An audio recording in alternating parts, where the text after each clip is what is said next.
अहिल्यानगरच्या स्थानिक गुन्हे शाखेने राहुरी हद्दीत नगर मनमाड महामार्गावर एक मोठी कारवाई करत कोट्यावधी रुपयांचा सुगंधी तंबाखू आणि सुगंधी सुपारीचा मोठा साठा जप्त केला आहे। या कारवाईत पोलिसांनी 1 ट्रक तंबाखू आणि 12 ट्रक सुगंधी सुपारी असा एकूण 13 ट्रकचा माल पकडला असल्याचं समजत आहे। मिळालेल्या माहितीनुसार हे सर्व ट्रक बेंगळुरू येथून अहमदाबादकडे जात होते। कोल्हार खुर्द येथे स्थानिक गुन्हे शाखेच्या पथकाने सापळा रचून ही कारवाई केली आहे।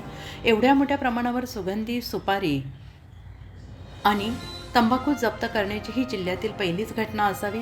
सदर ट्रक सध्या राहुरी पोलीस ठाण्यात आणलेले असून पुढील कायदेशीर कारवाई सुरू करण्यात आलेली आहे।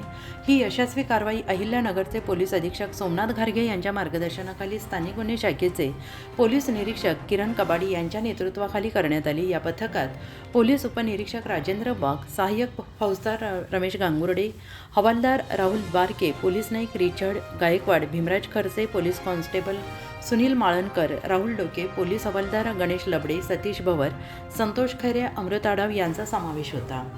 उत्तर महाराष्ट्र न्यूज नेटवर्कसाठी प्रतिनिधी आशिष संसारी, राहुरी।